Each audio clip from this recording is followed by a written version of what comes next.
नमस्कार दोस्तों, मैं शिव प्रताप सिंह आप सभी लोगों का स्वागत करता हूं आपके अपने YouTube channel learn with SSC पे।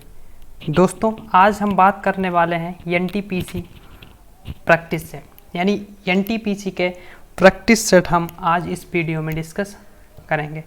इस वीडियो में हम 30 क्वेश्चंस, जैसा आप सारे लोग जानते हैं कि एनटीपीसी में 30 क्वेश्चंस आते हैं मैथ के, ठीक है। तो 30 क्वेश्चंस हम इस वीडियो में डिस्कस करने वाले हैं। तो चलिए स्टार्ट करते हैं आज की यह वीडियो। सबसे पहला क्वेश्चन आपकी स्क्रीन के सामने है। लिखा है 2 दर्जन किताबों और 16 नोटबुकों को छात्रों में इस प्रकार वितरित किया जाए कि वितरण के बाद एक भी ना बचे। किताबों और नोटबुकों के अधिकतम कितने सेट बनाए जा सकते हैं? तो कैसे इसको सॉल्व करेंगे, वीडियो को पॉज करें और खुद से सॉल्व करने की कोशिश करें। तो देखें, यहाँ पे लिखा है अधिकतम। जब भी कभी लिखा हो कि अधिकतम कितने सेट बनाए जा सकते हैं, ऐसे क्वेश्चंस आपको एनटीपीसी में देखने को मिलेंगे, ठीक है। तो यहाँ पे 2 दर्जन किताबों और 16 नोटबुक, यानी 2 दर्जन, 1 दर्जन में कितने नंबर होते हैं? तो आप बोलेंगे 12, यानी 2 दर्जन की अगर बात करें तो 24 बुक्स हो गई। कितनी बुक्स हो गई? तो आप बोलेंगे 24 बुक्स हो गई, ठीक है, 24 बुक्स। और 16 नोटबुक हैं। 16 क्या हैं? नोटबुक्स हैं, नोटबुक्स। तो जब भी कभी ऐसे क्वेश्चंस आपके सामने आए, ऐसा फ्रेम हो, तो आप इन क्वेश्चनों में क्या करें? एचसीएफ निकालें। एचसीएफ यानी हाईएस्ट कॉमन फैक्टर, ठीक है। तो इसका जो एचसीएफ होगा वो क्या होगा? दोनों में कॉमन जो हो, तो दोनों में कॉमन क्या है? तो अगर इसका हम फैक्टर निकालें तो 3 × 8 मल्टीपल होंगे 2। इसका अगर मल्टीपल निकालें तो इसका क्या होगा? 2 × 8, यानी 8 दूना 16। तो दोनों में कॉमन क्या है? 8 है, तो इसका आंसर भी क्या होगा? 8 हो जाएगा। यानी किताबों और नोटबुकों के अधिकतम जो सेट होंगे वो 8 होंगे। इस क्वेश्चन का राइट आंसर बनेगा ऑप्शन नंबर डी। हम आप लोगों के लिए ऐसे क्वेश्चंस लाए हैं जो एनटीपीसी में जरूर पूछे जाएंगे। मैंने देखा है कि किस तरीके से एनटीपीसी में 2016 में पूछे गए, उसी प्रकार से क्वेश्चंस को मैंने सेट किया है। तो उम्मीद करता हूँ आपको ये क्वेश्चन समझ में आ गया होगा कि मैंने क्या किया। यानी 2 दर्जन लिखा है, दर्जन, 1 दर्जन में 12 वस्तुएं होती हैं, तो 2 दर्जन में 24 होंगी, तो 24 बुक्स हो गई।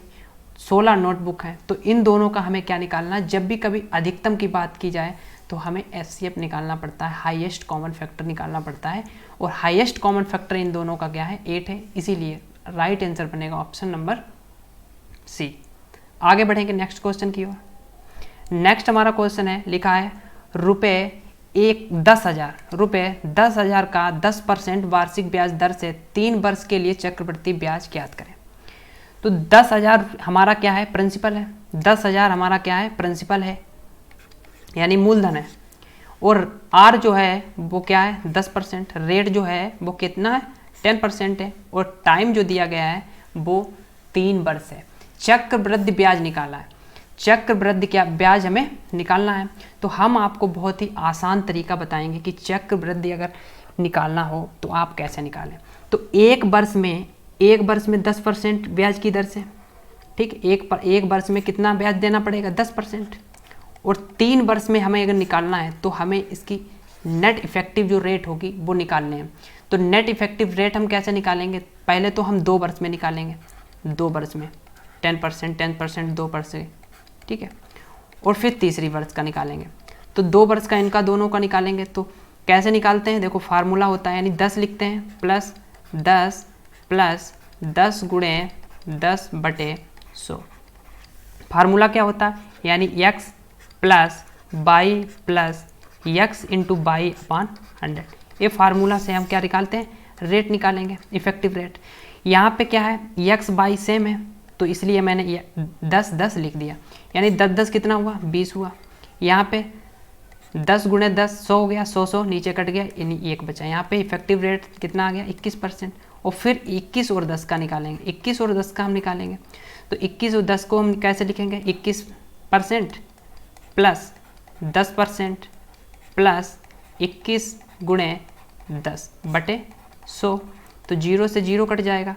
यहाँ पे 21 और 10 कितना हुआ? 31% प्लस यहाँ से अगर 10 से भाग लगाएंगे 21 में तो यहाँ पे 2.1% आएगा, यानी 31 में 2.1 हम ऐड करें तो कितना आएगा 33.1। अब 100% का 10,000 का हम क्या निकालेंगे 31%। 10,000 का 31.1% जो होगा वो क्या होगा 3310 होगा। इसलिए जो आंसर हमारा बनेगा वो ऑप्शन नंबर ए बनेगा 3310। 3300 जो होगा 310 जो होगा वो इस क्वेश्चन का राइट आंसर बनेगा।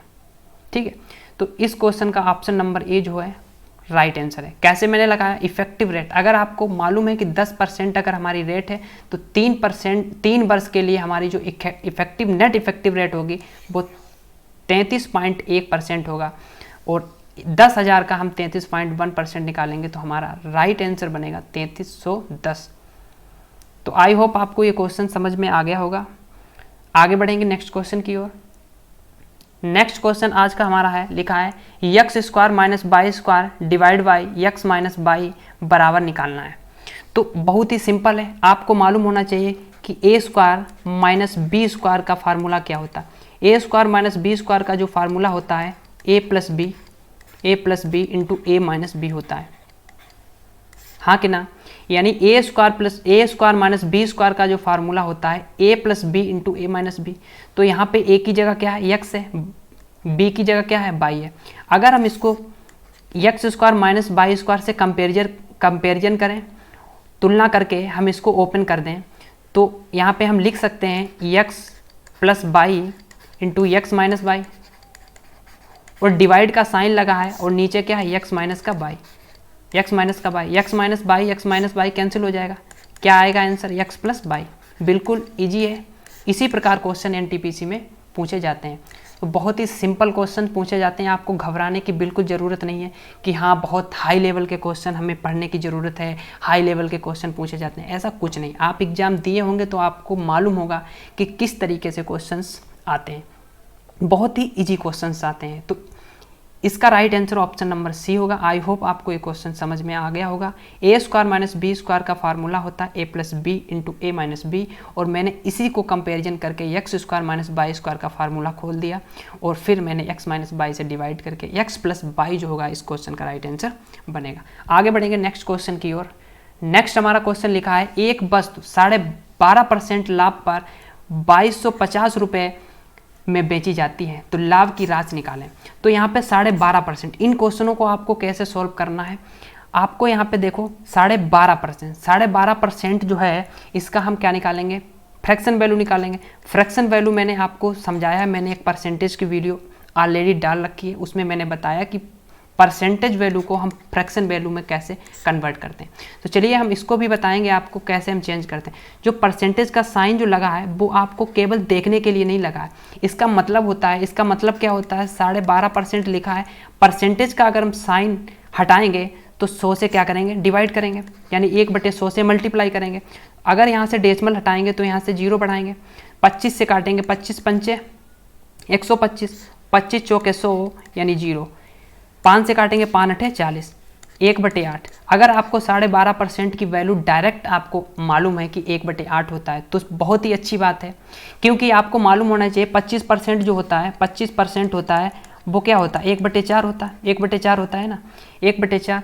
और इसमें क्या किया गया है, इसका कितना है 5 गुना है। अगर इसको हम 5 गुना कर दें, इसका 5 गुना कर दें और डिवाइड कर दें, 10 से डिवाइड कर दें, 10 से डिवाइड कर दें, बात वही होगी, 12.5% हो जाएगा। या हम ऐसे कहें 25% की वैल्यू क्या होती है, 1/4 होती है, और 25 का हाफ है, 25 का आधा कितना होता है, 12.5 होता है। अगर हम इसका आधा कर दें तो कितना होगा, 1/8 होगा, वही मैंने यहाँ पे किया है। तो अगर आपको आता है कि परसेंटेज वैल्यू को, जैसे 20% है, 20% की वैल्यू आपको डायरेक्ट मालूम है, आपको सॉल्व करने की ज़रूरत नहीं है, तो बहुत ही सिंपल तरीके से आप किसी भी क्वेश्चन को सॉल्व कर सकते हैं। जैसे 20% की वैल्यू 1/5 होती है, 5% की वैल्यू 1/20 होती है, उसी अगर हम 15% से पूछें 15% की वैल्यू फ्रैक्शन वैल्यू क्या होती है, तो आप एज्यूम करें कि 5% की जो फ्रैक्शन वैल्यू होती है वो 3/20 होती है, 1/20 होती है, तो 15 की क्या होगी, 3/20 होगी। तो इस तरीके से हम रिलेट करके याद कर सकते हैं परसेंटेज वैल्यू को फ्रैक्शन वैल्यू में कन्वर्ट। तो यहाँ पे देखा आपने कि 12.5% की जो फ्रैक्शन वैल्यू है वो 1/8 है, यानी सीपी हमारा क्या है, सीपी हमारा क्या है, यहाँ पे 8 है, और 1 का क्या हो रहा है, लाभ हो रहा है। 1 का अगर लाभ हो रहा है तो 8 रुपये की सीपी है, 1 रुपये का लाभ हो रहा है, तो हमारा एसपी क्या होगा, एसपी आपका 9 होगा, हाँ कि ना। और क्वेश्चन में कितना दिया गया है, 2250। क्वेश्चन में कितना दिया गया है, 2250 रुपया दिया गया है। कितना दिया गया है, 2250। अगर हम यहाँ पे पूछा क्या गया है, लाभ, लाभ क्या है हमारा 1 है। अगर 1 यूनिट की वैल्यू हम निकालें, 1 यूनिट की वैल्यू निकालें तो 9 से डिवाइड करेंगे, 9 दूनी 18, 9 दूनी 18 कितना बचा 4, 45 हो गया, 9 पना 45, यानी 250 रुपये यहाँ पे हमारा राइट आंसर बनेगा। ऑप्शन नंबर बी जो होगा इस क्वेश्चन का राइट आंसर बनेगा। मैंने क्या किया, 12.5% को फ्रैक्शन में चेंज किया। सबसे पहले मैंने क्या किया, 12.5% को देखा और उसको फ्रैक्शन वैल्यू में कन्वर्ट किया। फ्रैक्शन वैल्यू क्या होता है, 1/8 होता है। 25% की वैल्यू 1/4 होता है, उसका हाफ है, उसका आधा है 12.5%, उसका क्या होगा 1/4 का हम हाफ करेंगे, कितना होगा 1/8 होगा। 8 अगर हमारा सीपी है, क्योंकि कंपेरिजन अगर प्रॉफिट या लॉस जो भी निकालते हैं वो हम सीपी पे निकालते हैं, सीपी होगा। तो सीपी से अगर हम कंपैरिजन करते हैं तो जाहिर सी बात है जो हमारा डिनोमिनेटर होगा यानी जो हर होगा वो क्या होगा, हमारा सीपी होगा। और ऊपर जो आया है वो हमारा क्या है, लाभ, क्योंकि यहाँ पे लिखा है प्रॉफिट, यानी इतने % का लाभ हो रहा है। इट मीन्स यहाँ पे ऊपर का जो नंबर होगा वो प्रॉफिट होगा, यानी 1 का लाभ हो रहा है। सीपी अगर हमारा 8 है तो एसपी कितना हो जाएगा 9, और 9 की वैल्यू यहाँ पे 2250 दी गई, तो 9 बराबर 2250, 1 की वैल्यू 250, तो 1 की वैल्यू ही हमें निकालनी है क्योंकि लाभ निकालना है, क्योंकि लिखा है लाभ की राशि क्या होगी। तो ऑप्शन नंबर बी जो होगा 250 हमारा राइट आंसर होगा। आई होप आपको क्वेश्चन समझ में आ गया होगा। तो आगे बढ़ेंगे नेक्स्ट क्वेश्चन की। अगर आपको मज़ा आ रहा है, अगर आपको क्वेश्चन समझ में आ रहे हैं तो प्लीज़ वीडियो को लाइक करें, ज़्यादा से ज़्यादा लोगों में शेयर करें, और अगर आप पहले व्यूअर हैं हमारे चैनल पे तो लर्न विद एसएससी चैनल को सब्सक्राइब करें, क्योंकि हम इसी तरीके से आपको डेली एक एनटीपीसी का मैथ का प्रीवियस ईयर्स क्वेश्चंस सेट करके हम आपको कराने वाले हैं, जो आपके आने वाले एग्जाम जो एनटीपीसी का दिसंबर में होने वाला है उसमें ज़रूर आपको बेनिफिशियल यानी लाभ होगा। ठीक है, तो चलिए स्टार्ट, आगे बढ़ते हैं। नेक्स्ट क्वेश्चन है हमारा, लिखा है 2, 2, 3, 4, 5, 5, 7, 8 के माध्य का मान ज्ञात करें। तो माध्य क्या होता है, तो माध्य अगर मीन हम निकालेंगे तो हम कैसे मीन निकालते हैं, तो एक फार्मूला होता है माध्य निकालने का। माध्य निकालने का फार्मूला क्या होता है, तो माध्य निकालने का फार्मूला होता है इन सारे नंबर्स का क्या है, सम, यानी सम और बटे कितने नंबर्स हैं, यानी नंबर ऑफ ऑब्जर्वेशन।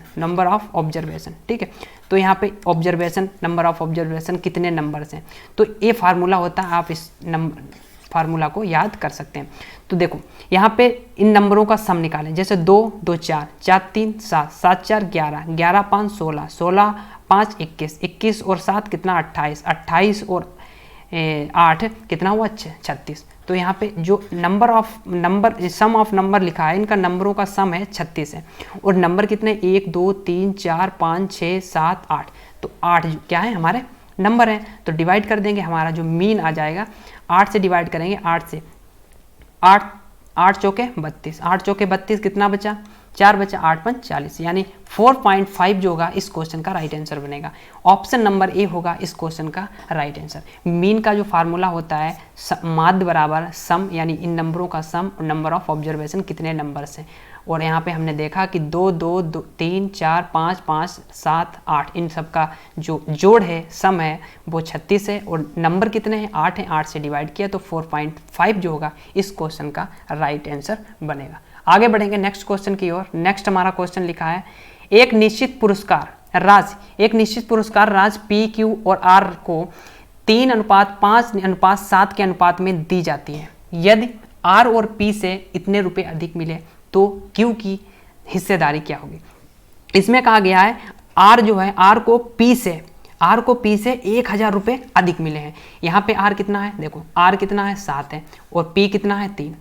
आर और पी की बात कर रहे हैं, तो यहाँ पे आर और पी की बात कर रहे हैं, तो यहाँ पे देखो आर कितना है, तो आप बोलेंगे 7, P कितना है तो 3, तो R को P से कितना ज़्यादा मिल रहा है तो आप बोलेंगे 4 मिल रहा है। कितना ज़्यादा मिल रहा है? 4 मिल रहा है। लेकिन क्वेश्चन में 4 नहीं मिल रहा, क्वेश्चन में 4 नहीं मिल रहा, 4 के बदले कितना मिल रहा है? 1000 रुपये मिल रहे, हाँ कि ना? 1000 मिल रहा, तो 4 यूनिट की वैल्यू कितनी होगी? 1000 होगी। अगर हम 1 यूनिट की वैल्यू निकालें, 1 यूनिट की वैल्यू यहाँ से निकालें तो 4 से भाग लगाएंगे, 4 से अगर भाग लगाएंगे 4 दूनी 8, 2 बचा 4 पंचे 20, यानी यहाँ से क्या निकल के आएगा? 250 रुपया। 250 रुपये निकल के। लेकिन यहाँ पे पूछा गया क्यू की हिस्सेदारी क्या? तो क्यू कितना है? 5 है। क्यू कितना है? 5। 5 की वैल्यू निकालेंगे, 5 की मल्टीप्लाई, 25 पंचे 125, 25 पंचे 125 यानी 0। 1250 जो होगा इस क्वेश्चन का right answer. Option number b जो होगा वो इस क्वेश्चन का राइट आंसर बनेगा। बी जो होगा 1250 इस क्वेश्चन का राइट आंसर होगा। तो आगे बढ़ेंगे। आई होप आपको क्वेश्चन समझ में आ गया होगा। बिल्कुल इजी क्वेश्चन है। इसमें P एंड Q और R का रेशियो दिया गया है राशियों का, और यहाँ पे कहा गया है कि R जो है वो P से 1000 रुपये अधिक प्राप्त करता है, लेकिन रेशियो में कितना प्राप्त करता है? रेशियो में तो R जो है वो कितना प्राप्त करता है? 7 यूनिट। देखो यहाँ पे R जो है वो 7 यूनिट और P जो है वो 3 यूनिट। 3 यूनिट कितना ज़्यादा लेता है R? आप बोलेंगे 4 ज़्यादा लेता है, 4। तो 4 यूनिट की वैल्यू कितनी है? 4 यूनिट की यहाँ पे दी गई है 1000। अगर 1 यूनिट की वैल्यू निकालेंगे तो 250, तो 5 यूनिट की निकालनी है क्योंकि Q की हिस्सेदारी पूछी गई है, और Q की हिस्सेदारी कितनी है? 5 यूनिट है। 5 यूनिट की वैल्यू निकालेंगे तो 1250 होगा इस क्वेश्चन का राइट आंसर। आई होप आपको क्वेश्चन समझ में आ गया होगा। तो आगे बढ़ते हैं नेक्स्ट क्वेश्चन की ओर। नेक्स्ट हमारा क्वेश्चन है, लिखा है 15% छूट के बाद 2 पेन का एक पैकेट 340 रुपये में खरीदा गया है तथा प्रत्येक पेन का अंकित मूल्य निकालें। प्रत्येक पेन का अंकित मूल्य निकालें। तो आप इस क्वेश्चन को कैसे सॉल्व करेंगे? यहाँ पे लिखा 340 रुपये में खरीदा गया, 2 पेन का एक पैकेट, 2 पेन है, उसमें 15% की क्या दी जाती है? छूट दी जाती है। अगर 15% की फ्रैक्शन वैल्यू निकालें, 15% की फ्रैक्शन वैल्यू क्या होती है? 3/20 होती है, हाँ कि ना? क्योंकि मैंने बताया 5% की अगर फ्रैक्शन वैल्यू निकालें तो क्या निकलेगी? 1/20, और इसका क्या है? 3 गुना। इसका 3 गुना है 15%, और 3 गुना क्या होगा 1/20 का? 3/20। अगर हमारा 20 क्या है? MRP है। 20 क्या है? हमारा MP है। तो 3 का क्या हमें दिया जाता है? डिस्काउंट दिया जाता है, यानी छूट दी जाती है। तो हमारा जो SP होगा, वो कितना होगा? तो आप बोलेंगे 17 SP।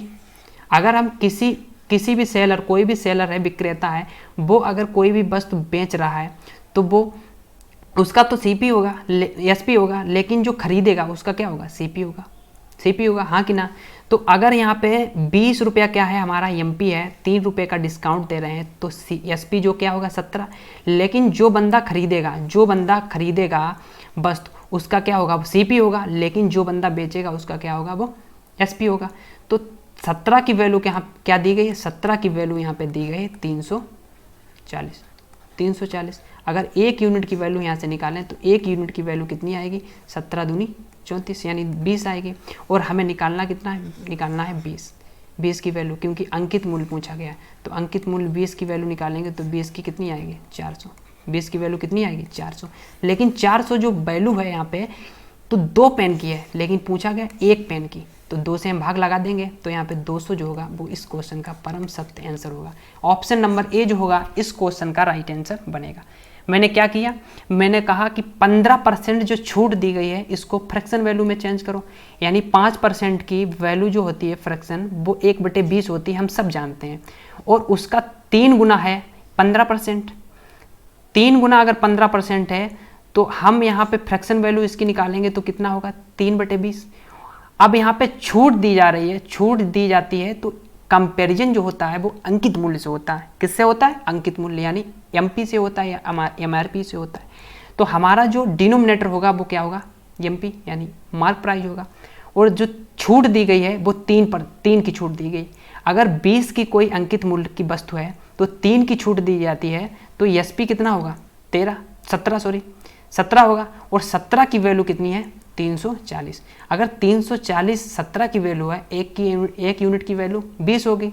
20 यूनिट, क्योंकि MRP हमें निकालना है, MRP निकालेंगे, 20 यूनिट है, 20 यूनिट की कितनी आएगी? 400। लेकिन ये 400 जो MRP आया है वो 2 पेन का आया है, लेकिन क्वेश्चन में हमें क्या पूछा गया? 1 पेन यानी प्रत्येक पेन का मतलब एक पेन का, तो एक पेन की निकालेंगे, अगर 2 पेन की एमआरपी कितनी है 400 है, तो एक पेन की क्या निकलेगी 200, जाहिर सी बात है 200 हमारा राइट आंसर बनेगा। आई होप आपको क्वेश्चन समझ में आ गया होगा, बहुत ही इत्मीनान से आपको क्वेश्चंस को हम समझा रहे हैं। आई होप आपको क्वेश्चंस समझ में आ रहे होंगे, अगर समझ में आ रहे हैं तो वीडियो को लाइक करें, ज़्यादा से ज़्यादा अपने दोस्तों में शेयर करें, क्योंकि इसी तरीके से हम डेली आपको एनटीपीसी का प्रीवियस ईयर क्वेश्चंस कराने वाले हैं, ठीक है। तो बेहतरीन क्वेश्चन कराएंगे, आपके एग्जाम में डेफिनेटली फंसेंगे, इसी प्रकार से क्वेश्चंस एग्जाम में बनते हैं। कोई भी ज़्यादा टफ क्वेश्चंस नहीं बनते हैं कि आप बहुत ज़्यादा टफ क्वेश्चन पढ़ के जाएं और कहें कि हाँ इस तरीके से क्वेश्चन नहीं आता, ऐसा नहीं, ठीक है। आपको यही क्वेश्चंस केवल डिजिट चेंज करके क्वेश्चंस आपको देखने को मिलेंगे। अगर आप इस वीडियो को पूरा देखते हैं तो डेफिनेटली आपको ये वीडियो लाभदायक होगी, यानी बेनिफिट देगा, ठीक है। तो आगे बढ़ेंगे नेक्स्ट क्वेश्चन की ओर। 8 नंबर क्वेश्चन, 8 नंबर क्वेश्चन बहुत ही अच्छा है और बहुत ही इजी क्वेश्चन है। लिखा है यदि आयत के विकर्ण की लंबाई और इसका अर्ध परिमाप क्रमशः 11 सेंटीमीटर और 13 सेंटीमीटर है तो इसका क्षेत्रफल ज्ञात करें। तो सबसे पहले तो आयत के बारे में आपको आना चाहिए, ठीक है। आयत के बारे में, तो आयत आपको बना के हम आयत के बारे में समझा दे रहे हैं। आयत है क्या है, रेक्टेंगल है, यानी आयत है, ठीक है। तो आयत की ये लंबाई होती है, चौड़ाई होती है, ये लंबाई होती है, चौड़ाई होती है। अगर इसका क्षेत्रफल कोई पूछे, क्षेत्रफल पूछे तो यल इंटू बी होता है। अगर इसका विकर्ण की बात करें, डायगोनल की बात करें, तो डायगोनल जो होता है वो इस तरीके का होता है, इस तरीके से एक कॉर्नर से दूसरे कॉर्नर में मिलाएं। तो अगर यहाँ पे यल, यहाँ पे बी है, अगर यहाँ पे यल है, यहाँ पे बी है, तो यहाँ पे राइट एंगल ट्रायंगल बनता है। पाइथागोरस प्रमेय लगाएंगे। पाइथागोरस प्रमेय क्या होता है, यहाँ पे क्या होता है, हाइट होती है, ठीक है। यहाँ पे क्या होती है, ये हाइट होती है, यानी परपेंडिकुलर होता है, ये बेस होता है, ये बेस होता है, और ये हाइपोटेनस होता है, यानी कर्ण होता है। तो यहाँ पे क्या करेंगे, हाइट यानी परपेंडिकुलर लंब का स्क्वायर यानी बी का स्क्वायर प्लस यहाँ पे बेस का स्क्वायर यानी यल स्क्वायर, ठीक है, बराबर कर्ण यानी ये जो डायगोनल होगा, ठीक है। यहाँ पे डायगोनल यानी डायगोनल को हम डी से कर रहे हैं रिप्रेजेंट, तो यहाँ पे स्क्वायर हो जाएगा। अगर हम इसका विकर्ण निकालें तो विकर्ण क्या होता है, डायरेक्टली आप याद रखें l square plus B square होता है, ठीक है, यल स्क्वायर बी, क्योंकि यहाँ से हम रूट, यहाँ पे स्क्वायर हटाएंगे रूट लग जाएगा, यहाँ से अगर स्क्वायर हटाएंगे यहाँ पे क्या लग जाएगा, रूट लग जाएगा। तो यहाँ पे जो होगा विकर्ण क्या होगा, l square plus B square root के अंदर होता है। अगर हम परिमाप की बात करें, परिमाप क्या होता है, परिमाप किसी चीज़ की लंबाई होती है, तो लंबाई क्या होती है, यल बी वी, यानी चारों तरफ की लंबाई। तो यहाँ पे यल वी, तो यल 2 बार यल और 2 बार बी, तो इसका परिमाप क्या होगा, 2 इंटू यल प्लस बी, यही होगा ना, बिल्कुल। लेकिन इसमें पूछा गया है कि विकर्ण की लंबाई कितनी है, 11 है, यानी under root l square plus B square बराबर क्या दिया गया है, 11 दिया गया है, हाँ कि ना। अगर हम L square plus B square निकालें, L square plus B square निकालें तो 121 आएगा, हाँ कि ना। अगर यहाँ पे दिया गया है 13 क्या है, हमारा अर्ध परिमाप है। अगर अर्ध परिमाप, ये पूरा परिमाप है, अर्ध का मतलब आधा, अगर इसका हाफ कर दें तो हाफ क्या होगा, यल इंटू बी, तो यल प्लस बी, यल प्लस बी क्या दिया गया है, 13 दिया गया। तो हमसे क्या पूछा गया, क्षेत्रफल। क्षेत्रफल क्या होता है, क्षेत्रफल सब जानते हैं, यल इंटू बी होता है, यल इंटू बी होता है। तो हमें एक फार्मूला मालूम है कि ए प्लस बी, बचपन से हम पढ़ते आ रहे हैं कि ए प्लस बी का होल स्क्वायर जो होता है A square plus B square plus 2ab होता है, हाँ कि ना। अगर यहाँ पे हम यल रखें, यहाँ पे बी रखें, तो हम इसका फार्मूला बनाएंगे l square plus B square plus 2ab, हाँ कि ना, हाँ कि ना। यल प्लस बी का होल स्क्वायर अगर हम खोलेंगे तो यही फार्मूला आएगा। यल प्लस बी का मान कितना दिया गया है, यल प्लस बी का मान 13 दिया गया है, 13 का स्क्वायर कितना होता है, 169 होता है, और l square plus B square क्या है, 121 है। अगर हम इधर लाएंगे, इस जो इक्वल का साइन है, इक्वल के साइन के अपोजिट में ले जाते हैं तो माइनस का हो जाता है, 121 माइनस का हो जाएगा, और जो 2 है वो डिवाइड में आएगा, 2 जो डिवाइड में आएगा, इधर बचेगा ए बी। 169 से 121 माइनस करेंगे तो यहाँ पे क्या आएगा, 48 आएगा निकल के। तो 2 से भाग लगाएंगे तो a इंटू बी की जो वैल्यू आएगी वो 24 निकल के आएगी। a इंटू बी की वैल्यू क्या निकल के आएगी, 24 जो होगा इस क्वेश्चन का परम सत्य आंसर होगा, यानी राइट आंसर जो बनेगा ऑप्शन नंबर डी होगा, ऑप्शन नंबर डी होगा इस क्वेश्चन का राइट आंसर। आई होप आपको क्वेश्चन समझ में आ गया होगा। तो चलिए समझाते हैं दोबारा इसको, आप इसको दोबारा समझ लें कि किस तरीके से मैंने इस क्वेश्चन को सॉल्व किया। देखें, यहाँ पे मैंने कहा कि जो अर्ध परिमाप होता है, यहाँ पे लिखा है विकर्ण। विकर्ण क्या होता है? विकर्ण मैंने आपको बताया कि विकर्ण जो होता है l square plus B square होता है। तो कितना दिया गया है? 11 दिया गया। अगर यहाँ पे l square plus B square square दोनों तरफ कर दें तो यहाँ पे 121 हो जाएगा, हाँ कि ना। तो यहाँ पे दिया गया है कि अर्ध परिमाप, अर्ध परिमाप क्या होता है? L plus B. यल प्लस बी कितना है? 13 दिया गया। और हम सब जानते हैं यल प्लस बी का जो फार्मूला होता है क्या होता है? यल प्लस बी का होल स्क्वायर क्या होता है? L square plus B square plus 2 l into b, यही होता है। अगर हम यल प्लस बी की वैल्यू यहाँ पे रखते हैं 13, 13 का स्क्वायर करेंगे 169 यानी 169 होगा, बराबर l square plus B square क्या है? 121 है, 121 प्लस 2 यल इंटू बी। 121 169 से माइनस करेंगे तो कितना होगा? 48 बचेगा। और यहाँ पे 2 इंटू यल बी, 2 से भाग लगाएंगे, 2 से 2 दूना 4, 2 चक्कू 8 यानी यल इंटू बी जो होगा वो क्या होगा? 24। इस क्वेश्चन का राइट आंसर बनेगा option number D. Option number D जो होगा इस क्वेश्चन का राइट आंसर बनेगा। आई होप आपको क्वेश्चन समझ में आ गया होगा कि किस तरीके से मैंने इस क्वेश्चन को सॉल्व किया। तो आगे बढ़ेंगे नेक्स्ट क्वेश्चन की ओर। नेक्स्ट हमारा क्वेश्चन है, लिखा है यदि 12 tan a बराबर 5 है तो cosec a की वैल्यू निकालें। तो इस क्वेश्चन को कैसे सॉल्व करेंगे? वीडियो को पॉज करें और खुद से सॉल्व करने की कोशिश करें। यहाँ पे लिखा है, जैसे आप सब लोगों को मालूम होना चाहिए कि राइट एंगल ट्रायंगल है, ठीक है, राइट एंगल ट्रायंगल है, इस तरीके से मैंने बना दिया। यहाँ पे जो होता है ये लेंथ ये परपेंडिकुलर होती है। क्या होती है? परपेंडिकुलर होती है, यानी लंब होती है, ठीक है, यानी लंब होती है, समझे, लंब। और यहाँ पे ये जो हाइट जो लेंथ होती है ये इस तरीके की है, ये होती है base. Base in the sense आधार। बहुत ही इत्मीनान से समझेंगे क्वेश्चन को। ये जो है लेंथ जो है हाइपोटेनस है, ठीक है, हाइपोटेनस है, ठीक है, यानी कर्ण है, ध्यान से समझना। और यहाँ पे जो ये क्या है? परपेंडिकुलर है। और यहाँ पे बेस है, ये यहाँ पे हाइपोटेनस है, ये 90 डिग्री का एंगल बनता है, ठीक है। ये इसको हम P मान लेते हैं, इसको हम B मान लेते हैं, इसको हम H मान लेते हैं, ठीक है, कोई दिक्कत नहीं। अगर हम यहाँ पे निकालें 10 यहाँ पे जो यहाँ पे मान लेते हैं A है एंगल, 10A की वैल्यू निकालें तो आप बोलेंगे 10A, आपको फार्मूला याद होना चाहिए लाल बटे कक्का, लाल बटे कक्का, ठीक है, बहुत ही फेमस क्वेश्चन ट्रिक है, तरीका है। यल बटे के यानी लंब, इसको लंब भी बोलते हैं, लंब हमने बताया, लंब यहाँ पे लिखा है, लंब, लंब बटे आधार, लंब बटे आधार, लंब बटे आधार, लाल बटे कक्का, लंब बटे कर्ण, सॉरी लंब बटे कर्ण, लंब बटे कर्ण क्या होता है? साइन थीटा, साइन है, साइन है क्या होता है? लंब बटे कर्ण। अगर हम बात करें आधार बटे कर्ण, आधार बटे कर्ण तो कहाँ से होगा? एंगल क्या है? ए है, तो आधार बटे कर्ण। अगर हम बात करें यहाँ पे 10A की बात करें तो लंब बटे आधार होगा, लंब बटे आधार होगा, तो यानी यल बटे ए होगा, हाँ कि ना, यहाँ पे इतना। और जो साइन का उल्टा क्या होता है? कोसेक होता है, कोसेक ए होता है।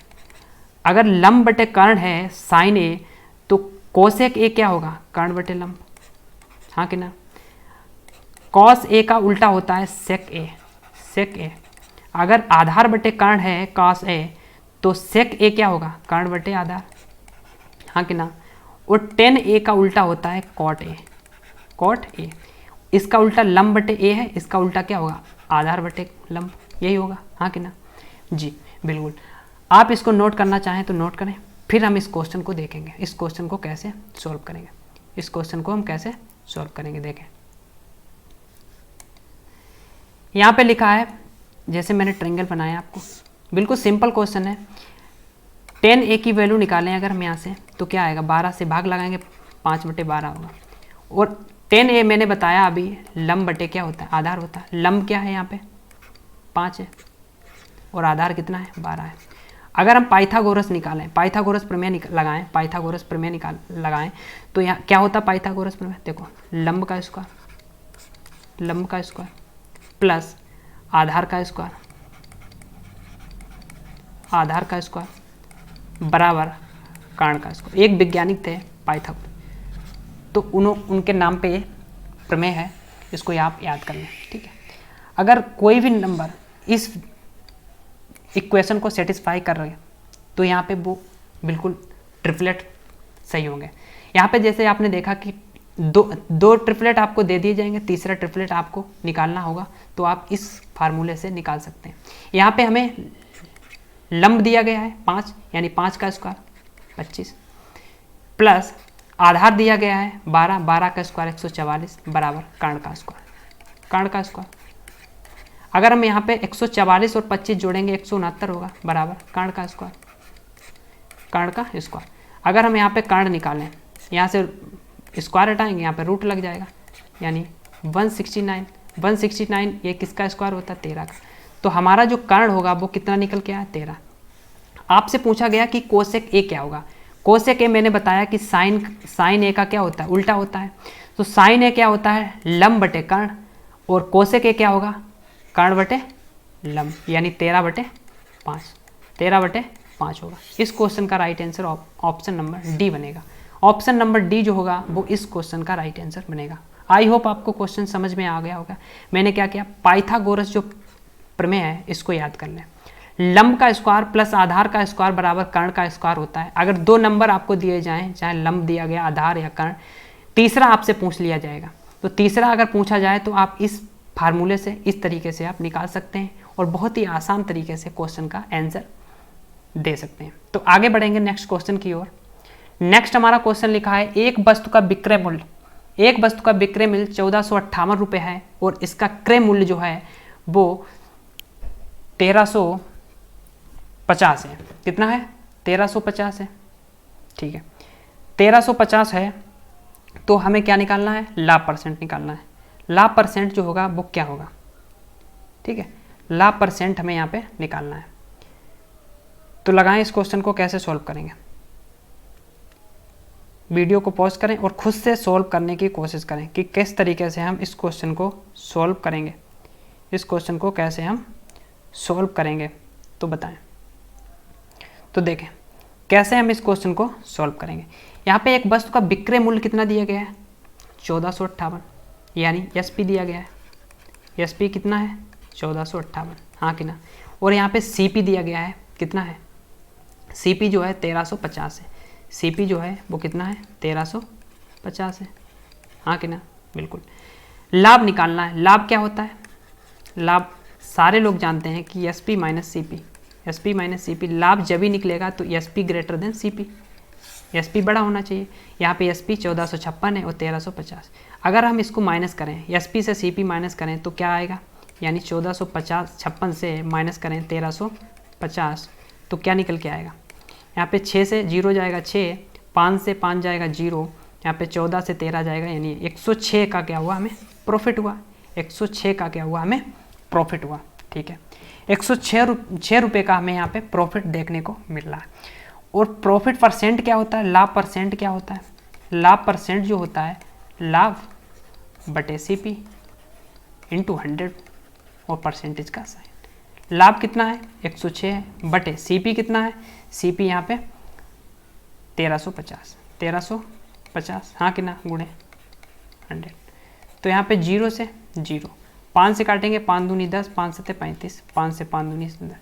अगर हम इसको डिवाइड करें 27, यहाँ पे 106 की मल्टीप्लाई करेंगे, 106 की मल्टीप्लाई करेंगे 212 और 27 से डिवाइड करेंगे, 27 से डिवाइड करेंगे तो क्या आएगा। 27 से अगर हम डिवाइड करें, यहाँ पे 27 से अगर हम इसको डिवाइड करें 212 को कितना टाइम जाएगा, तो 8 टाइम, 8 दूनी 16, यानी 8 7 56 के 6, 8 दूनी 16, 16 और 5 कितना हुआ 21, ठीक है 8 समथिंग आपका आंसर आ जाएगा। यहाँ पे कोई डिजिट मिस्टेक हो गए हैं शायद, इसीलिए एग्जैक्ट आंसर नहीं आ रहा।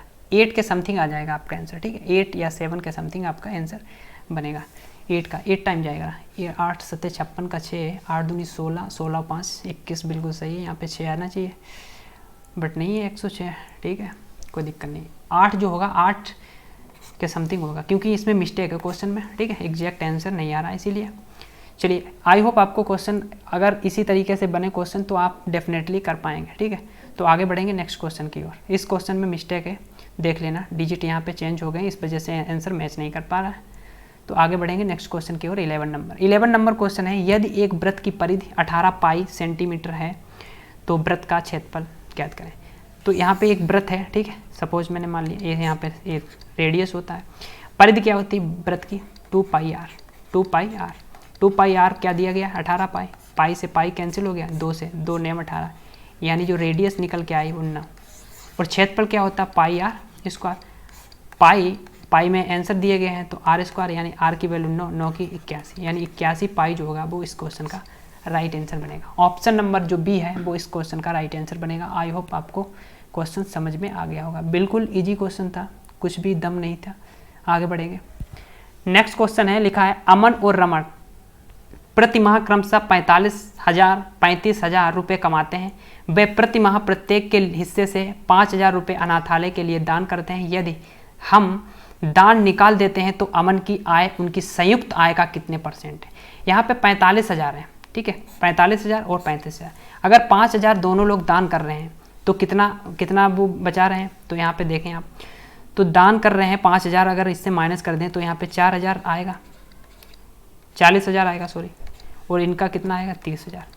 हाँ कि ना, तो 4,000 और यहाँ पे सॉरी 40,000 और 30,000। पूछा गया है कि हम दान निकाल देते हैं तो अमन की आय कितनी है, अमन की आय 40,000 है, 40,000, और उनकी संयुक्त आय दोनों, ऐसा नहीं कि इन दोनों की संयुक्त आय से कंपैरिजन कर दें, नहीं, इसमें दान से पहले की, यानी दान निकालने के बाद उनकी संयुक्त आय नहीं, पहले से, यानी 45 और 35 कितना होता है 80,000 से तुलना करना है। परसेंटेज के लिए 100 से मल्टीप्लाई कर दें परसेंटेज, तो 40,000 से 80,000 2 टाइम्स 2 से डिवाइड करेंगे 50, यानी 50% होगा इस क्वेश्चन का राइट आंसर। आई होप आपको क्वेश्चन समझ में आ गया होगा। केवल आपको एग्जाम में क्या करना है, क्वेश्चन को अच्छे से अध्ययन करना है, क्योंकि हम अगर अच्छे से क्वेश्चन को पढ़ लेते हैं तो 50% सॉल्व हो जाता है वहीं पे। अगर आप अच्छे से क्वेश्चन को समझ लेते हैं तो 50% समझो आप सॉल्व कर गए, 50% रह जाता है बाद में सॉल्व करने को। अगर आप अच्छे से समझ नहीं पाएंगे, अगर लैंग्वेज उसकी समझ नहीं पाएंगे तो आप सिंपल से सिंपल क्वेश्चन को नहीं कर पाएंगे। तो आई होप आप अच्छे से पढ़ेंगे, आने वाले एग्जाम किस NTPC का एग्जाम होगा, अच्छे से पहले आप रीड करेंगे क्वेश्चन को, फिर उसको सॉल्व करने की कोशिश करेंगे, क्योंकि टाइम बहुत ही ज़्यादा सफिशिएंट टाइम मिलता है, कोई इतना जल्दबाजी नहीं है कि हम क्वेश्चंस को अटेम्प्ट ना कर पाएँ। तो आई होप आप समझ पा रहे होंगे, इस क्वेश्चन को भी समझ पाए होंगे कि किस तरीके से मैंने इस क्वेश्चन को सॉल्व किया। तो आई होप समझ गए होंगे। तो आगे बढ़े, 13 नंबर क्वेश्चन लिखा है 69,96 और 138 का मासापा ज्ञात करें। मासापा यानी HCF हाईएस्ट कॉमन फैक्टर, यही निकालना है, यानी तीनों में जो कॉमन हो। अगर हम यहाँ पे देखें 69 का फैक्टर निकालना है तो 3 गुणे 23, यानी 23 का फैक्टर है, 23 इसमें फैक्टर है, और 23 से डिवाइड 96 नहीं होता। अगर 96 नहीं होगा तो इसमें फैक्टर अगर नहीं है तो वो HCF भी नहीं होगा। इसका मतलब 3 जो है वो तीनों नंबर्स में कॉमन है, तो इसलिए 3 ही हमारा इस क्वेश्चन का राइट आंसर बनेगा। HCF का मतलब होता है तीनों नंबर्स में कॉमन, यानी तीनों नंबर्स में वो नंबर हमें मिलना चाहिए। और अगर 69 को देख के हमें ये पता चलता है कि 3 गुणे 23 जो होता है वो 69 होता है, 69 होता है, और 3 का मल्टीपल इसमें है, बिल्कुल है, इसमें है, बिल्कुल है, 23 का मल्टीपल इसमें है, इसमें है, इसमें है, नहीं है। पहली बात तो आपने ऑप्शन देखे, ऑप्शन में ही ऐसा नहीं है, तो इसमें अगर दो प्राइम फैक्टर बन रहे हैं तो इसलिए ऑप्शन नंबर जो सी होगा, यानी 3 जो होगा वो इस क्वेश्चन का राइट आंसर बनेगा। देखते ही इस क्वेश्चन को आप सोल्व कर सकते हैं विदाउट पेन, यूजिंग पेन, यानी बगैर पेन के यूज किए आप क्वेश्चन को सोल्व कर सकते हैं। इसी प्रकार क्वेश्चंस आपके एग्जाम में देखने को मिलेंगे। तो चलिए आगे बढ़ते हैं। नेक्स्ट क्वेश्चन है, एक नर्सिंग होम में 27 नर्सों में से एक ने इस्तीफा दे दिया। नर्सिंग होम में 27 नर्सों में से एक ने इस्तीफा दे दिया। यदि रोगी के अनुपात में स्टाफ नर्स 1:6 हो तो कितने अधिकतम मरीजों को भर्ती कराया जा सकता है। तो यहाँ पे देखा आपने कि यहाँ पे नर्स कम होगी कि मरीज ज़्यादा होंगे, बताओ। नर्स कम होगी और मरीज ज़्यादा होंगे, यानी जो पेशेंट होंगे वो नंबर ज़्यादा होंगे, और नर्स जो होती हैं वो कम होती है। हॉस्पिटल में, किसी भी हॉस्पिटल में अगर हम बात करें तो नर्स की संख्या कम होती है, तो यहाँ पे वैसा ही आप देखें। और फिर भी यहाँ पे हिंट दी गई कि अनुपात में, यानी नर्स के स्टाफ में, यानी नर्स से कम नर्स है के अनुपात में, तो यहाँ पे देखा रोगी के अनुपात में नर्स का अनुपात दिया गया है। तो 1 क्या है, नर्स है, 6 क्या है, रोगी है। तो यहाँ पे नर्स की जो संख्या दी गई है वो 27 है। नर्स की संख्या क्या है, 27, लेकिन क्वेश्चन में 1 दिया गया है, 1 यूनिट की वैल्यू 27 है, तो 6 यूनिट की हमें वैल्यू निकालनी है। 6 यूनिट की 6 की मल्टीप्लाई करेंगे 27 में, देखिए 6 सत्ते 42। यहाँ पे लिखा है अधिकतम मरीजों को भर्ती कराया जा सकता है, अधिकतम मरीजों को भर्ती कराया जा सकता है, तो यहाँ पे हम 6 सत्ते 42, ठीक है बिल्कुल। स्टाफ नर्स 1:6 हो तो कितने अधिकतम मरीजों को भर्ती कराया जा सकता है, तो बिल्कुल यहाँ पे आपको क्या निकालना है, देखें एक यूनिट की वैल्यू कितनी है, 27 है। 1 यूनिट की वैल्यू क्या है, यहाँ पे 27 है। तो यहाँ पे अगर हम निकालें 6 यूनिट की वैल्यू निकालें, क्योंकि अधिकतम मरीजों को भर्ती कराया जा सकता है, क्योंकि 6 यहाँ पे दिया गया है रेशियो, ठीक है 6 दिया गया है। और तो 6 यूनिट की अगर हम वैल्यू निकालें तो 6 सत्ते 42 के 2, 6 दूनी 12, 12 4 16, 162 जो होगा वो इस क्वेश्चन का राइट आंसर बनेगा। ऑप्शन नंबर बी में इसमें करेक्शन कर लें, 162 कर लें, 168 हो गया, 162 कर लें, 162 होगा इस क्वेश्चन का राइट आंसर। उम्मीद करता हूँ क्वेश्चन आपको समझ में आ गया होगा कि किस तरीके से मैंने कुछ क्वेश्चन को सॉल्व किया। आगे बढ़ेंगे नेक्स्ट क्वेश्चन की ओर। नेक्स्ट क्वेश्चन है, लिखा है जड ने 4 वर्ष बाद 10% साधारण ब्याज की दर से 10,920 रुपये चुकाए, उसने कितने रुपए उधार लिए थे। अगर 1 वर्ष का ब्याज 4 है तो 4 वर्ष का कितना होगा, 40 होगा, क्योंकि ये सिंपल इंटरेस्ट है। और मूलधन क्या होता है हमारा, 100% होता है। अगर 100 मूलधन हमने लिया था और 40 इस पे 40% ब्याज हुआ तो कितना हो गया, 140। और 140 ही रुपये हम चुकाएंगे, और 140 की वैल्यू यहाँ पे दी गई 10,920। 1 यूनिट की अगर हम वैल्यू निकालें, यहाँ पे 1 यूनिट की वैल्यू क्यों निकालेंगे, हम 10 यूनिट की वैल्यू निकाल लेते हैं डायरेक्ट। तो 14 से भाग लगाएंगे, 14 सत्ते 98, 14 सत्ते 98, कितना बचा यहाँ पे, 9 2 11 और 14 8 12, यानी 780।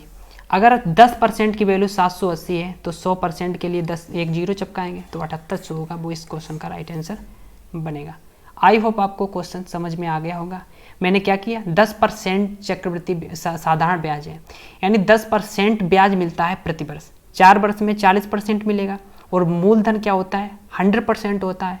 अगर 100% मैंने, यानी 100 रुपये किसी से मैंने मूलधन लिया, यानी रुपये उधार लिए 100 रुपये, तो 40 अगर उस ब्याज हो गया तो हमें उसको कितने रुपए लौटाने हैं, 140। और 140 नहीं, क्वेश्चन में कहा गया कि 10,920 रुपये हम चुका रहे हैं उसके उधार जो लिए थे। तो 140 की वैल्यू क्या है, 10,920 है। तो हम यहाँ से 10% की वैल्यू निकालेंगे तो 780 आएगा। 100% की वैल्यू 7800 होगा इस क्वेश्चन का राइट आंसर। आगे बढ़ेंगे नेक्स्ट क्वेश्चन। नेक्स्ट क्वेश्चन है, लिखा है यम एक काम को 5 दिन में कर सकता है, आर उसी काम को 20 दिन में कर सकता है, दोनों मिलकर उसी काम को कितने दिनों में समाप्त कर सकते हैं। यहाँ पे यम जो है 5 दिन में, यम जो है वो 5 दिन में काम करता है, और आर जो है वो कितने दिन में काम करता है, आप बोलेंगे 20 दिन में काम करता है। और यहाँ पे दोनों का हम एलसीएम की बात करें, दोनों का एलसीएम क्या होगा, 20 होगा। आर जो है 1 दिन में 1 काम करता है, 5 से इसमें भाग लगाएंगे, 5 चौके 20। आर यम जो है वो 1 दिन में 4 काम करता है, हाँ कि ना। दोनों मिलकर उसी काम को कितने दिन में करेंगे, यानी दोनों 1 दिन में कितना काम करेंगे, 5 काम कितना कराना है, 20 काम कराना, 1 दिन में 5 करते हैं तो 5 से भाग लगाएंगे, 5 चौके 20, यानी 4 दिन में काम को क्या कर देंगे, वो खत्म कर देंगे, समाप्त कर देंगे। तो राइट आंसर बनेगा option number A 4। I hope आपको क्वेश्चन समझ में आ गया होगा कि किस तरीके से मैंने इस क्वेश्चन को सॉल्व किया। तो आगे बढ़ेंगे नेक्स्ट क्वेश्चन की ओर।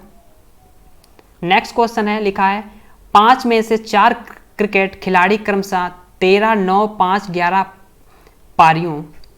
पारियां खेल चुके हैं। अगर डेटा सेट का माध्य 9 हो तो 5वें खिलाड़ी द्वारा खेली गई पारियों की संख्या। 4 क्रिकेट खिलाड़ी हैं, 4 मतलब पारियां खेल चुके हैं, ठीक है। इसमें 4 पारियों में उन्होंने 13, 9, 5, 11 के रेशियो से बनाए हैं। तो अगर हम बात करें, अगर डेटा सेट का माध्य कितना है 9 है, तो 5वें का माध्य निकालना है।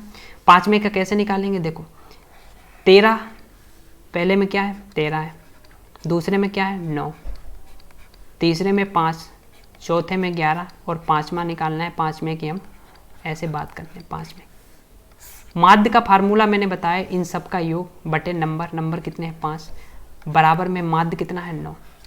अभी मैंने बताया कि मीन कैसे निकाला जाता है। अब 9 से 5 से मल्टीप्लाई 9 में करेंगे, यहाँ पे 45 आएगा। अगर यहाँ पे बात करें 11 और 9 कितना हुआ 22, 11 9 22, 22 और 5 कितना हुआ 22 5 27, 27 और 11 कितना हुआ 27 और 11 कितना हुआ 38, प्लस 5वें। अगर 5वें नंबर की हमें बात निकालनी है तो 5वें नंबर की कैसे निकालेंगे, 38 यहाँ पे 45 से घटा देंगे तो कितना आंसर आएगा हमारा 7 निकल के आंसर आएगा। कितना निकल के आएगा 7 होगा इस क्वेश्चन का राइट आंसर। मैंने क्या किया, इन नंबरों का योग। मैंने बताया कि मीन जो होता है माध्य होता है, माध्य कैसे निकालते हैं, सम ऑफ ऑब्जर्वेशंस बटे नंबर ऑफ ऑब्जर्वेशन, यही निकालते हैं। तो सम ऑफ ऑब्जर्वेशन यानी 13 9 5 11 कितना हुआ 38, और 5वें में निकालना है। 5वें को ऐसे मान लेते हैं, x मान लो, कुछ भी मान सकते हैं आप।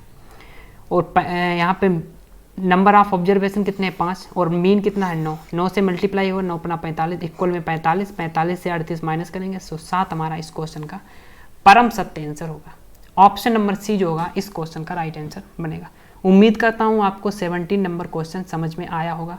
तो आगे बढ़ते हैं नेक्स्ट क्वेश्चन की ओर। हम बहुत ही स्लो आपको पढ़ा रहे हैं क्योंकि हमारा टारगेट है आप लोगों को अच्छे से समझ में आए और आप क्वेश्चंस को कर पाएँ, क्योंकि हमें मालूम है कि एनटीपीसी में टाइम बहुत ज़्यादा लिमिटेड भी नहीं है, ज़्यादा भी नहीं है, लेकिन हाँ टाइम पर्याप्त है। ठीक है, आप क्वेश्चन कर पाएंगे अच्छे से। तो चलिए देखें 18 नंबर को। एक आदमी प्रातः 8 बजे अपनी यात्रा 8 किलोमीटर प्रति घंटा की गति से शुरू करता है। 24 किलोमीटर दूर गंतव्य स्थान पर पहुंचता है। वह गंतव्य, आपको मालूम है कि चाल बराबर क्या होता है, चाल बराबर दूरी बटे समय होता है, हाँ कि ना, दूरी बटे समय होता है। और यहाँ पे दिया गया है चाल, चाल कितना है 8, दूरी कितनी है 24, समय निकालना है, समय निकालना है। अगर हम समय निकालेंगे, समय बराबर तो 8 से भाग लगाएंगे 24 में कितना आएगा 3, समय कितना 3 घंटे लगेगा। अगर 8 बजे 8 AM प्रातः का मतलब AM, 8 बजे AM पे निकल रहे हैं तो 3 घंटे लग रहे हैं, तो आंसर क्या होगा ऑप्शन नंबर बी 11, क्योंकि 8 3 क्या होता है 11 होता है, तो 11 हमारा इस क्वेश्चन का राइट आंसर बनेगा। उम्मीद करता हूँ क्वेश्चन आपको समझ में आया होगा।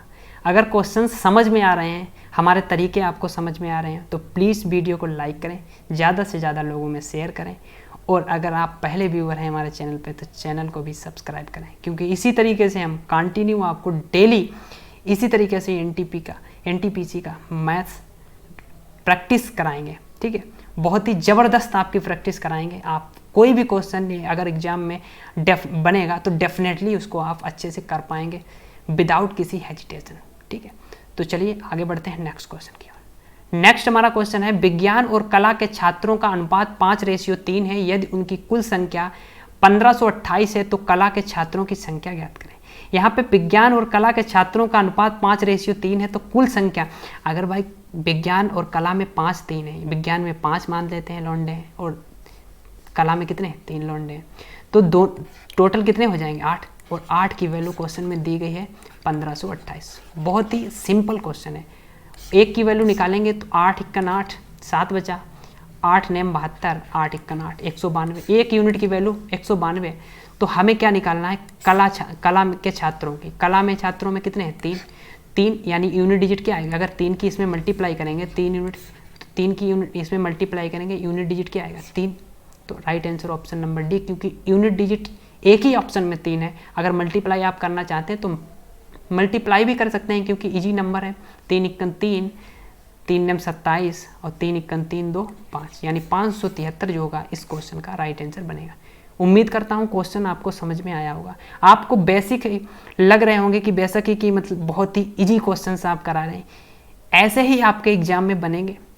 कोई ज़्यादा हार्ड क्वेश्चन आपके एग्जाम में नहीं पूछे जाते। मैं बार बार रिपीट करना चाहूँगा कि कोई भी आपको क्वेश्चन ऐसे नहीं पूछे जाएंगे कि आपको वहाँ पे बहुत ही हार्ड देखने को मिले। हाँ, केवल क्वेश्चन में क्या किया जाएगा, लैंग्वेज चेंज की जाएगी और उसमें जो नंबर्स हैं, डिजिट हैं, वो चेंज किए जाएंगे और कुछ भी नहीं, ऐसे ही आपको एज इट इज आपको मेरी क्लास से आपको देखने को मिलेंगे। उम्मीद करता हूँ आपको क्वेश्चंस करके मज़ा आ रहा होगा। तो आगे बढ़ेंगे नेक्स्ट क्वेश्चन की ओर। नेक्स्ट जो हमारा क्वेश्चन है 20 नंबर लिखा है, चूंकि एक छात्र के अंक गलती से 68 की जगह 86 टाइप हो गए तो कक्षा का माध्य जो है 0.5 बढ़ गया, तो कुल छात्रा की संख्या कितनी होगी। तो यहाँ पे कुल छात्रों की क्या निकालना है, संख्या निकालनी है, छात्रों की, छात्रा नहीं, ठीक है। तो यहाँ पे 68 लिखना तो एक्चुअल में 68 था, लेकिन 86 टाइप हो गया गलती से, कितना ज़्यादा टाइप हो गया ना। तो अगर इनका डिफरेंस की बात करें, डिफरेंस अगर हम निकालें इसका, तो डिफरेंस कितना आएगा, यहाँ से हम यहाँ से कैरी लेंगे 16, 16 से 8 जाएगा 8, यहाँ से 7, 7 में थे यानी 18, 18 और नंबर कितने हमें नहीं मालूम, n से भाग लगाएंगे तो हमारा कितना बढ़ जाता है 0.5, 0.5। अगर हम यहाँ पे बात करें 0.5 बढ़ जाता है, हाँ कि ना, ठीक है। n से अगर हम यहाँ पे n निकालें, n बराबर तो क्या होगा, पॉइंट से यहाँ पे 1 बढ़ाएंगे, 5 से 5 दूनी 10, ठीक है, 2 से मल्टीप्लाई करेंगे यानी 36 जो होगा यहाँ पे निकल के आएगा हमारा नंबर ऑफ स्टूडेंट्स, यानी छात्रों की संख्या क्या निकल के आएगी, 36 आएगी। मैंने क्या किया, मैंने इन दोनों का डिफरेंस निकाला, क्योंकि 68 एक्चुअल में लिखना था, 86 टाइप हो गया, तो इन दोनों का डिफरेंस 18 है और नंबर ऑफ छात्र कितने हैं 18, इसीलिए कितना बढ़ गया माध्य, जो माध्य है वो 0.5 बढ़ गया। 0.5 का मतलब होता है 1/2, 2 से मल्टीप्लाई करेंगे यानी 18 दूनी 36, 36 जो होगा इस क्वेश्चन का राइट आंसर बनेगा। आगे बढ़ेंगे नेक्स्ट क्वेश्चन की ओर। लिखा है कौन से चतुर्थांश में बिंदु -4, 3 स्थित है। आपको चतुर्थांश आने चाहिए। जैसे यहाँ पे देखें, यहाँ पे आपने देखा कि यहाँ पे एक्स एक्सिस लिखा है, एक्स एक्सिस, ठीक है, यहाँ पे माइनस का एक्सिस होता है एक्स, यहाँ पे प्लस का ये एक्स एक्सिस, ठीक है, यहाँ पे प्लस का बाई एक्सिस, यहाँ पे बाई होता है माइनस का। इधर जो भी नंबर यहाँ से आएंगे, यहाँ पे जो इधर जो भी नंबर हम चलेंगे माइनस में चलेंगे, ठीक है, ये नंबर लाइन होती है। देखें यहाँ पे क्या है कि इधर जो क्या होते हैं प्लस प्लस होते हैं। पहले क्या लिखा जाता है, देखें यहाँ पे पहले यक्स लिखा जाता है टर्म, फिर वाई लिखा जाता है, यानी ये होता है भुज, यहाँ पे एक कोटि होता है। तो यहाँ पे जो दोनों क्या होंगे, यक्स भी प्लस का है और बाई भी प्लस का है। देखें यक्स भी बाई भी प्लस का। अगर यहाँ पे बात करें, बाई तो प्लस का है लेकिन यक्स क्या है माइनस का, यानी माइनस कामा प्लस होगा, बिल्कुल। यहाँ पे अगर बात करें तो माइनस भी यक्स का है, बाई भी यक्स का, यानी दोनों माइनस के होंगे। यहाँ पे अगर बात करें तो यक्स जो है वो प्लस का है और बाई जो है वो क्या है माइनस का है, यही है। इसमें देखा गया है कि देखो -4, -3 दिया गया है, तो बताएं किस क्वाड्रेंट में आएगा, चतुर्थांश में आएगा। तो यहाँ पे देखें माइनस माइनस दोनों में किस में, थर्ड में आएगा, यानी थर्ड में आप लगा दें टिक, यानी थर्ड जो होगा वो इस क्वेश्चन का राइट आंसर बनेगा, option number c. Option number c इस क्वेश्चन का राइट आंसर होगा। उम्मीद करता हूँ क्वेश्चन समझ में आया होगा। आगे बढ़ेंगे। लिखा है यदि 5 आदमी एक काम को 9 दिन में कर सकते हैं तो 3 आदमी उसी काम को कितने दिन में करेंगे। यहाँ पे हम इस क्वेश्चन को कैसे करेंगे, एक फार्मूला से, m1 × d1, एक फार्मूला होता है m1 × d1 बराबर m2 × d2, यानी m1 क्या है 5 आदमी, d1 यानी दिन कितने लग रहे हैं 9, m2 3 आदमी, उसी काम को कितने दिन, d2 हमें निकालना है, इस फार्मूले से लगाएं, 3 से काटेंगे, 3 3 9 5 3 15, यानी d2 बराबर क्या निकल के आएगा 15 जो होगा इस क्वेश्चन का राइट आंसर। इस तरीके से हम इस क्वेश्चन को सॉल्व करेंगे। m1 × d1, यहाँ पे टाइम भी दिया जाएगा तो t1 कर देंगे, यहाँ पे टाइम भी दे दिया जाता है कि 9 दिन काम करते हैं, प्रत्येक दिन इतने मिनट इतने घंटे करते हैं, तो यहाँ पे t1 लगा देंगे, टाइम मल्टीप्लाई दोनों तरफ कर देंगे, ठीक है। इस तरीके से क्वेश्चन हम जो इसका फार्मूला है हम फ्रेम कर सकते हैं, ठीक है। तो आप याद रखें ये इसी क्वेश्चन इस फार्मूले को m1 × d1 बराबर m2 × d2। अगर यहाँ पे टाइम दिया गया है, जैसे प्रत्येक दिन 4 घंटे 5 घंटे करता है काम, तो यहाँ पे t1 से मल्टीप्लाई दोनों तरफ कर सकते हैं, ठीक है, कोई इशू वाली बात नहीं। अगर क्वेश्चन एग्जामिनर चेंज करे तो यहाँ पे टाइम दे देगा और कुछ नहीं करेगा, ठीक है। इस प्रकार से ही क्वेश्चन एग्जाम में बनते हैं। उम्मीद करता हूँ क्वेश्चन आपको समझ में आया होगा। आगे बढ़ेंगे नेक्स्ट क्वेश्चन की। नेक्स्ट क्वेश्चन हमें 23 नंबर है, 50 और 80 के बीच की अभाज्य संख्याओं के योग का पता लगाएं। 50 और 80 के बीच में। तो 50 और 80 के बीच अभाज्य संख्या कैसे निकालेंगे? देखो, सबसे पहले तो 50 के बाद में 73 आएगी, 53 आएगा। 53 के बाद 54 नहीं है, 55 नहीं है, 56 नहीं है, 57 नहीं है, ठीक है, 58 नहीं है, 59 है, 59, 60 नहीं है, 61 है, 62, 63 नहीं है, 64 नहीं है, 65 नहीं है, 66 नहीं है, 67 नहीं है। 67 है कि नहीं बताओ? बिल्कुल 67 अभाज्य है।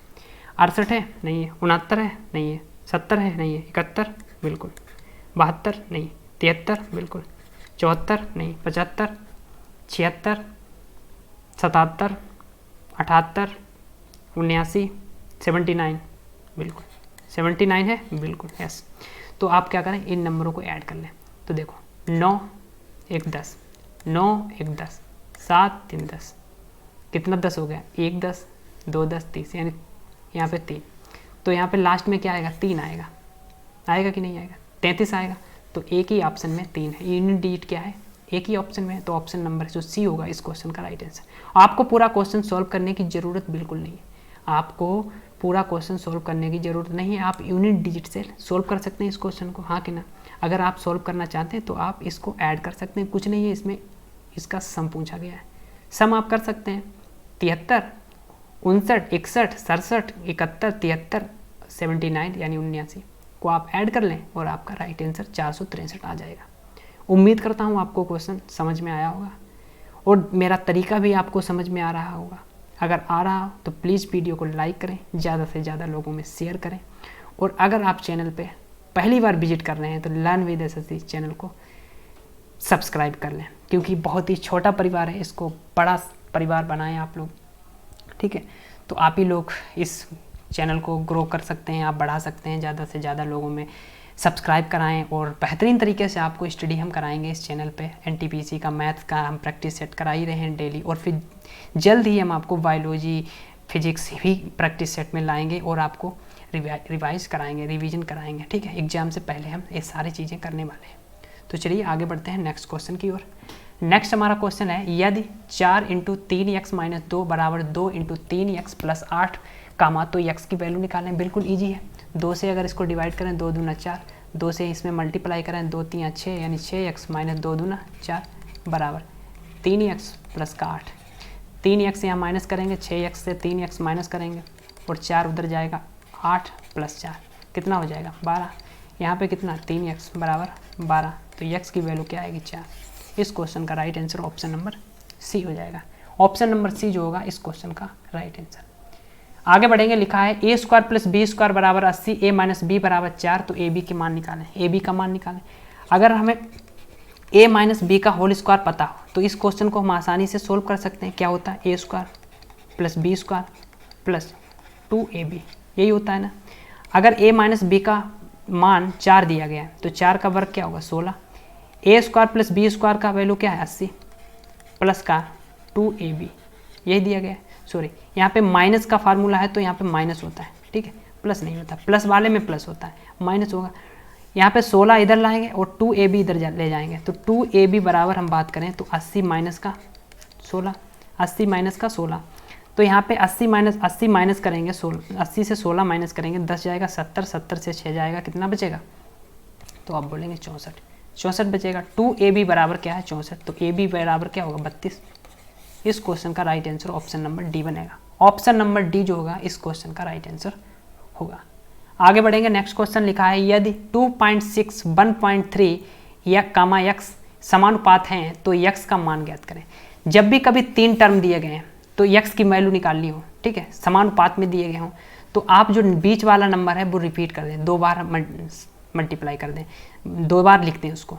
तो यहाँ पे कैसे करेंगे इस क्वेश्चन को? देखें, रटना नहीं है, आपको हम तरीका बताएंगे क्या करना है। बीच वाला जब भी 3 नंबर दिए गए हों, यहाँ पे क्या होगा? 1.3 और यहाँ पे 1.3 लिख देंगे, 1.3, ठीक है? और x का मान निकालना है और इनका रिलेशन होता है इन दोनों का मल्टीप्लाई इन दोनों के मल्टीप्लाई के बराबर होता है। कैसे देखें? 2.6 / 1.3 = 1.3/x।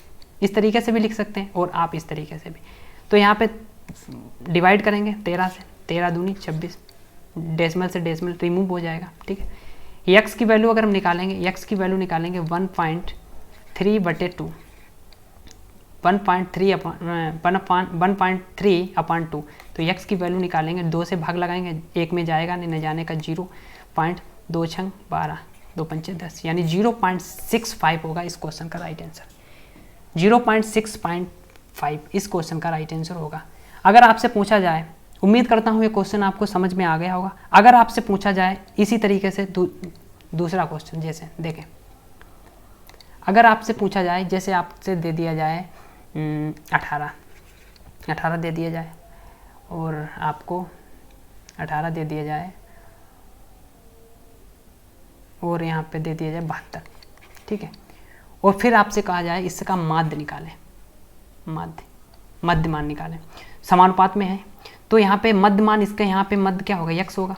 यक्स अगर 3 नंबर दिए गए हों, मैंने क्या कहा, तो आप इसको 2 बार लिख सकते हैं, 18 इंटू यक्स इंटू 72, और इन दोनों का मल्टीप्लाई इन दोनों मल्टीप्लाई के बराबर होता है। इन दोनों की मल्टीप्लाई करेंगे तो यक्स स्क्वायर, इन दोनों की मल्टीप्लाई करेंगे क्या, 72 गुणे 18, यही लिखेंगे। इसे लिखेंगे 18 चौके 72 गुणे 18, यही लिखेंगे। यक्स बराबर, इसको रूट लगाएंगे, 18 निकल के आएगा बाहर, इंटू यहाँ पे 2 निकल के आएगा, यानी 36 इस क्वेश्चन का राइट आंसर बन जाएगा। इस तरीके से भी क्वेश्चन आपको पूछे, जब भी कभी अगर 3 टर्म दिए गए हों तो आप बीच वाले नंबर को 2 बार लिख सकते हैं, और आप आसानी से, अगर चतुर्थांश पूछा जाए, तृतीय अनुपाती निकालना हो, आपको मध्य अनुपाती निकालना हो, तो आप इस तरीके से आप लगा सकते हैं। आपको रटना नहीं है कि आप इस तरीके से मध्य अनुपाती आए तो a इंटू बी, इस a नहीं दिया जाए तो आप इन दोनों का इस तरीके से, ये फार्मूले वगैरह जितने रटेंगे आप, ठीक है, उतना ज़्यादा आपके माइंड पे प्रेशर रहेगा, ठीक है। आप केवल क्वेश्चन को समझें कि कैसे हम क्वेश्चन को सॉल्व करें, क्या अप्रोच होती है क्वेश्चन को सॉल्व करने की, ठीक है। और इस तरीके से हम समानुपाती, तृतीय अनुपाती, चतुर्थ अनुपाती, मध्य अनुपाती, ये सारे क्वेश्चन्स कराएंगे, ठीक है। आने वाले प्रैक्टिस सेटों में हम 1-1, 2-2 क्वेश्चन हम लेते रहेंगे और आपके कंसेप्ट हम क्लियर करते रहेंगे।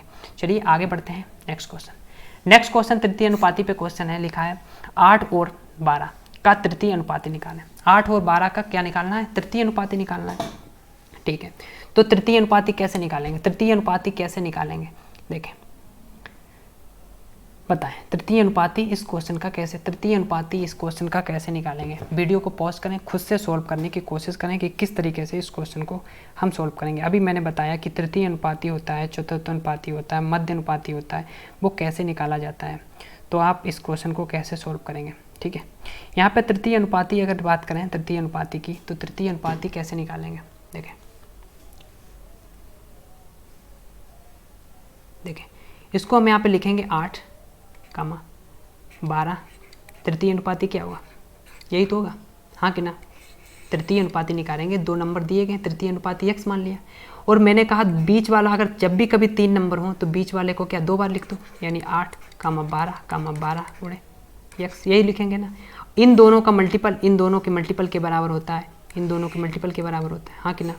यानी 8x बराबर 12 12 144। अगर x 8 से भाग लगाएंगे, 8 × 8 कितना बचा, 6, 8 8 64, 8 8 64, यानी 18 जो होगा इस क्वेश्चन का राइट आंसर, 18 जो होगा इस क्वेश्चन का राइट आंसर बनेगा। इस क्वेश्चन का सी ऑप्शन होगा राइट आंसर। मैंने क्या किया, 8 और 12 दिया गया, तृतीय अनुपाती निकालना, तृतीय मैंने क्या मान लिया, x। हमें 3 टर्म मिल गए हैं, और चौथा 3 टर्म जब भी मिले तो बीच वाले नंबर को क्या लिखेंगे, डबल लिख देंगे। डबल लिखा 12 12, और इन दोनों का मल्टीपल, जो बीच में 2 नंबर होते हैं और लास्ट के दोनों नंबरों का मल्टीप्लाई बराबर होता है, तो मैंने वही किया। 8 और x की मल्टीप्लाई, 8x बराबर 12 गुणे 12 यानी 144, 8 से डिवाइड किया 18, 8 144 होता है। ऑप्शन नंबर सी जो होगा इस क्वेश्चन का राइट आंसर बनेगा। आगे बढ़ेंगे। 28 नंबर लिखा है, एक थैले में 50 पैसे, 25 पैसे और 10 पैसे के सिक्के 5:9:4 के अनुपात में हैं, जिनकी कुल राशि 206 रुपये है। सिक्कों की कुल संख्या ज्ञात करें। यहाँ पे 50 पैसे, 25 पैसे और 10 पैसे दिए गए हैं, और इसकी कुल राशि दी गई, अमाउंट दिया गया है। तो आप इन क्वेश्चनों को कैसे करेंगे, ये बहुत ही इंपॉर्टेंट क्वेश्चन है। आपके एग्जाम में डेफिनेटली इस तरीके से क्वेश्चन बनेगा, कोई न कोई डिजिट चेंज करके इसी प्रकार क्वेश्चन आपको देखने को मिलेगा।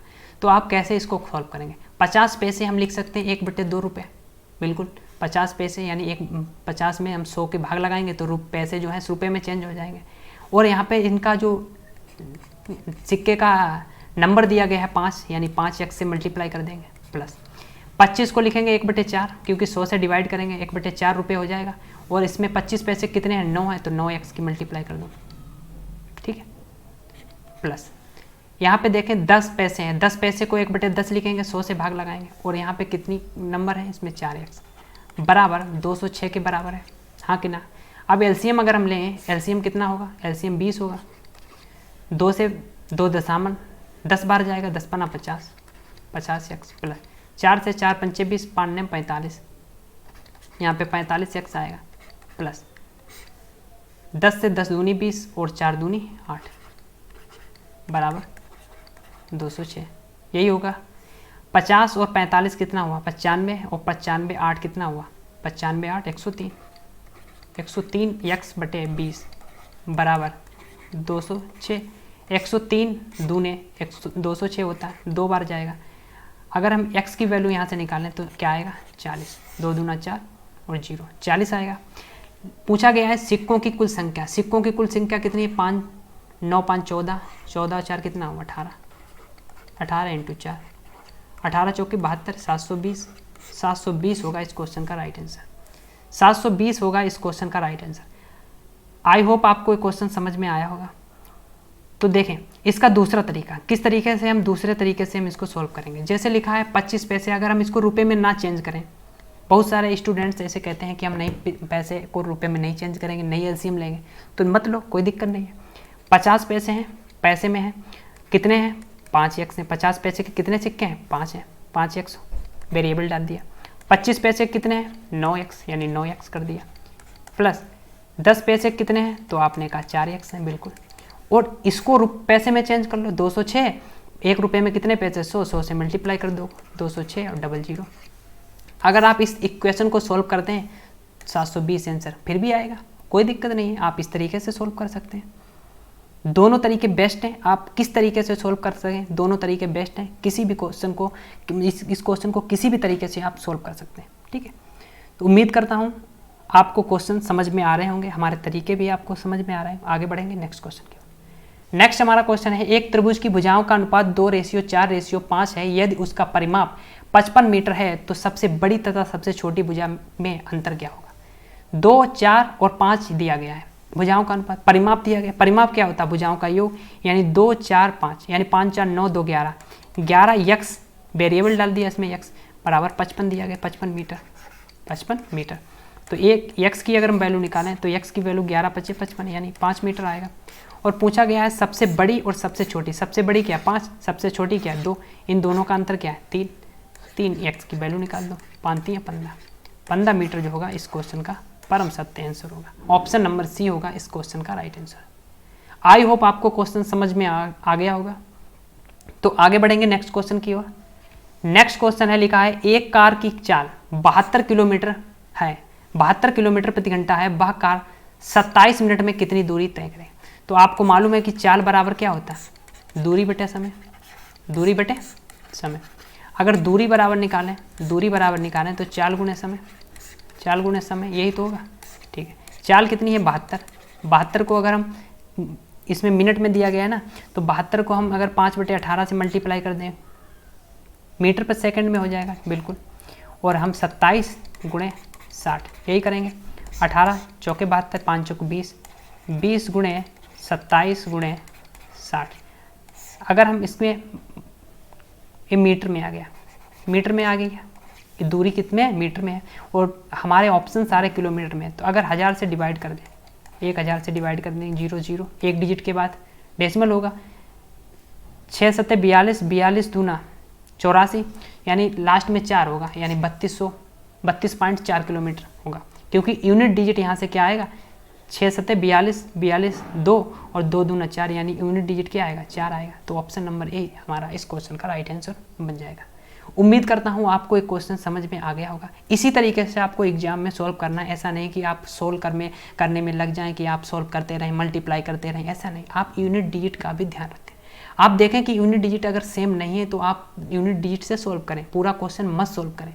आप देखें और कैलकुलेशन आसान करें और जल्द से आप अपने क्वेश्चन को बनाएं। आप इस तरीके से आप अपने टाइम को बचा सकते हैं। उम्मीद करता हूँ आपको ये वीडियो पसंद आई होगी, हमारे तरीके भी आपको पसंद आए होंगे। आज का ये क्वेश्चन लास्ट था, यानी 30 क्वेश्चंस मैंने इस वीडियो में डिस्कस किया। इसी तरीके से मैं डेली आपको NTPC math previous year questions कराऊंगा और आपकी जो प्रिपरेशन है वो हम आगे तक ले जाएंगे, ठीक है।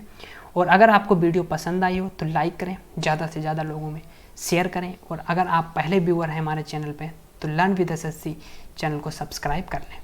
आज के लिए हम इतना ही रखते हैं, मिलते हैं अगली वीडियो में, तब तक के लिए बाय बाय, टेक केयर, धन्यवाद।